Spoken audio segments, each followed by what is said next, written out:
নমস্কার বন্ধুরা, কথা ধারাবাহিকের আজকের পর্বে আপনারা দেখতে পাবেন যে যে সমস্ত দৃষ্টিহীন লোকগুলো এসেছিল তাদেরকে মান্ডবী টাকা দিয়ে পাঠিয়েছিল। এরপর মান্ডবী প্রমিতকে ফোন করে জানিয়ে দেয় যে সমস্ত কিছু তাদের প্ল্যান মাফিক হচ্ছে আর একটু পরে গুহবাড়ি নিলামে উঠবে।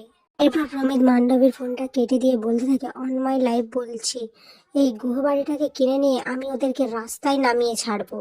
পর থেকে দেখা যায় অগ্নিরা তো বাড়িতে ফোন করেই যাচ্ছে কিন্তু কেউই ফোন রিসিভ করছে না।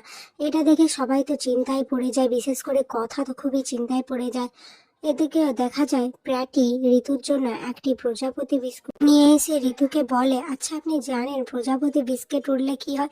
এটা শুনে আক্কি বলতে থাকে, প্রজাপতি বিস্কুট উড়লে কি হয় সেটা আমি জানি না, কিন্তু তুই উড়লে যে তোর পেছনে ডালের কাটা ছুটে এটা আমি জানি। এই বলে সবাই তো হাসতে থাকে। আবার দিকে দেখা যায় জুনিকে অঙ্কিত বিস্কিট দেয়। তখনই এভি ফোনে দেখে নিউজটা গুহবাড়ি সম্পর্কে, আর সেই সবাইকে ডাকতে থাকে যে এই দেখ কি দেখাচ্ছে আমাদের বাড়ি সম্পর্কে। তখনই সবাই জানতে পারে যে গুহবাড়ি আর তাদের টনিক ব্যবসা সম্পর্কে বিভিন্ন লোকের কেমন মত, আর গুহবাড়ি যে নিলামে উঠছে এটাও তারা জানতে পারে। অপরদিকে দেখা যায় গুহবাড়ি তো নিলামের জন্য শুরু হয়ে গেছে, সমস্ত নিউজ চ্যানেলেরা চলে এসেছে। এইসব দেখে যখন সবাই কষ্ট পাচ্ছিল তখন কর্তা দাদু বলতে থাকে যে আচ্ছা তোমরা এভাবে কষ্ট পেও না, আমাদের কাছ থেকে তো শুধুমাত্র ছাদটুকুই চলে যাচ্ছে, কিন্তু আমাদের গুহ পরিবার সেটা তো রয়েছে, আর সেটা থাকলেই তো আমরা আবার হাসি খুশি ভাবে জীবনযাপন করতে পারবো।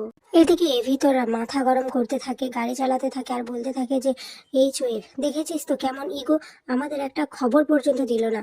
তখন কথা বলে, আপনি এতটা মাথা গরম করবেন না পাচক মশাই, হয়তো কর্তা দাদু নিজেই বুঝতে পারেনি যে ওনারা এরকম পরিস্থিতিতে চলে যাবেন। এরপর গুহবাড়িতে তো নিলামের পর্যায়ে শুরু হয়ে যায় 11 কোটি। এরপর প্রমিত এসে বলে 12 কোটি। প্রমিতকে দেখে তো গুহবাড়ির সবাই অবাক হয়েছে, বলে এ কে?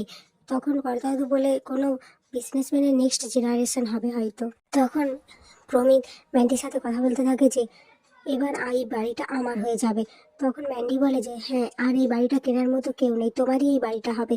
তখন প্রমিত বলতে থাকে যে এই বাড়িটা কিনে আমি অগ্নিভর গুহর হাতে দিয়ে দেব, তাহলে তো আমার ইমেজটা ভালো হয়ে যাবে ওর কাছে।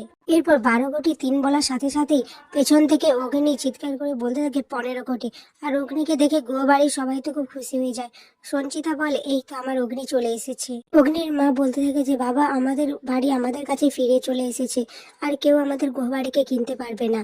এদিকে অগ্নিকে এরকম দেখে শশীভূষণ গুহ খুবই ইমোশনাল হয়ে পড়েছিল। এরপর শশীভূষণ গুহ অগ্নিভর কাছে যেয়ে বলতে থাকে, বড় সাধ করে তোমার নাম রেখেছিলাম অগ্নিভ, আজ তুমি আমাদের এই কঠিন পরিস্থিতিতে সত্যি অগ্নির মতো জ্বলে উঠেছ। এরপর কথা প্রমিতকে দেখতে পেয়ে যায়, ঠিক তখনই কায়দা কানুনের সব টিমকে ডেকে আনে আর বলে, দেখেছো তো এই বাড়িটা পাচক মশাই কার থেকে রক্ষা করেছে? এই প্রমিত শর্মার থেকে। এদিকে কথা প্রমিতের কাছে যেয়ে জিজ্ঞেস করে, আচ্ছা আপনি আপনি এখানে কি করছেন? তখন প্রমিত কিছুটা ভ্যাবাচাকা খেয়ে যায়। তারপর ম্যানেজ করে বলে যে আসলে গুহবাড়ির এরকম একটা অবস্থা, তাই পাশে না থেকে কি থাকা যায়। এরপর আগামী পর্বে দেখা যায় যে প্রমিতের সাথে গুহবাড়ির সবাই আলাপ করে, আর অ্যানি প্রমিতকে বলে, আপনি বালুকাপুরে আমার জন্য সারপ্রাইজ রেখেছিলেন তাই না? কারণ প্রমিত বলে, আমি সারপ্রাইজ দিতেই তো ভালোবাসি। এদিকে কথা প্রমিতের দিকে তাকিয়ে থাকে আর বলে, বারবার উনি আমাদের সাহায্য করে যাচ্ছেন আর বারবার ওনার সাথে আমাদের দেখা হচ্ছে, আজকালকার দিনে কি এতটাও ভালো মানুষ হয়? এখানেই আজকের পর্বটি শেষ হয়ে যায়।